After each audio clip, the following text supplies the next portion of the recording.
Għal darb'oħra fi spazju ta' 3 snin se jkollna nażlu bejn xi ħadd li ma nafuhx u xi ħadd li ma konniex nafu u li ddiżappuntana bil-kbir.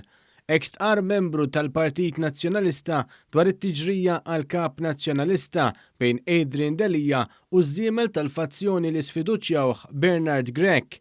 Dan kien wieħed mill-kummenti li ġew ippubblikati f'artiklu f'The Sunday Times. Il-membri tal-Partit Nazzjonalista li tkellmu bil-kondizzjoni li jibqgħu anonimi u rew id-diżappunt tagħhom għan-nuqqas ta' għażla li għandhom biex jażlu l-kap. Dan għaliex qed ikunu mġela jażlu bejn Adrian Delija li sa 3 snin ilu kien ġdid fil-politika u li ġab biss diżappunti għall-partit u Bernard Grech li hu wkoll ġdid fil-politika. Saħansitra wieħed mill-membri stqar kważi qisek qed tgħidilna nażlu l-aħjar minn tnejn ħżiena. L-artiklu jkompli jgħid kif Bernard Grech daħal fix-xena f'dawn l-aħħar 3 snin u beda jingħata l-ħin jitkellem fuq programmi fuq l-istazzjon tal-Partit Nazzjonalista u saħansitra jingħata l-opportunità jitkellem f'isem il-Partit Nazzjonalista fi programmi fuq l-istazzjon nazzjonali.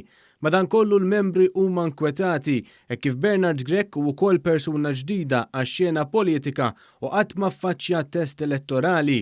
Membru ieħor stqar li Grech huwa ultrakonservattiv iżda jrid jipprova jintoġob mal-25% tal-votanti nazzjonalisti li jħaddnu ideoloġija liberali.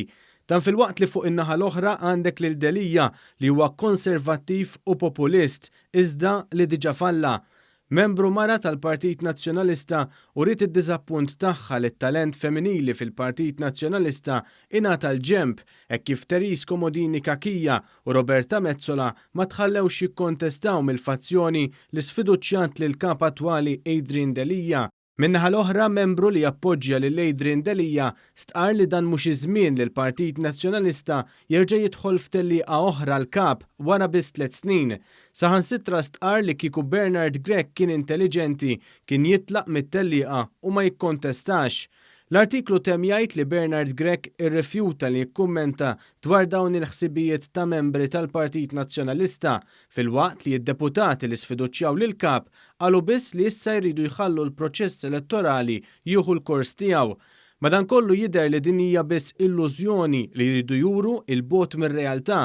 Dan hekk kif il-Gazzetta Kulħadd irrapportat kif ta' Delija qed ikunu mwissija mill-fazzjoni ta' Simon Busuttil li l-attakki kontra l-kap attwali mhux ser jieqfu hawn u għad fadal ħafna stejjer x'joħorġu jekk u kemm il-darba Adrian Delija jirnexxielu jgħaddi mill-eżerċizzju ta' diligenza. Diġà qed jgħidulna lestu ruħkom il-kbir għadu ġej stqar wieħed qrib Delija għal fazzjoni Busuttil li mhux ser tieħu ċansijiet din id-darba wara d-disfatta li ġarbet 3 snin ilu meta Delija issorprenda kontra l-istabilit tal-fazzjoni id-deputat Chris Said. Madankollu l-istess membru stqar mal-Gazzetta Kulħadd li dawk li qed jappoġġjaw lil Delija mhux se iħalluhom b'xejn lid-deputati li sfiduċjawh u saħansitra ser ikunu qed jattakkawhom bil-gidba ta' Jason Azzopardi li ħalef li qatt maltaqa' ma' Yorgen Fenech.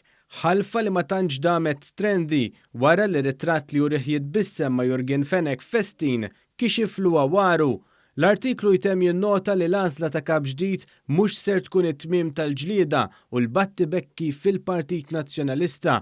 Kif jekk jinħatar Bernard Grech kap tal-partit, xi ħadd ikun irid iwarrab mill-Parlament sabiex Grech ikun jista' jsir kap tal-Oppożizzjoni.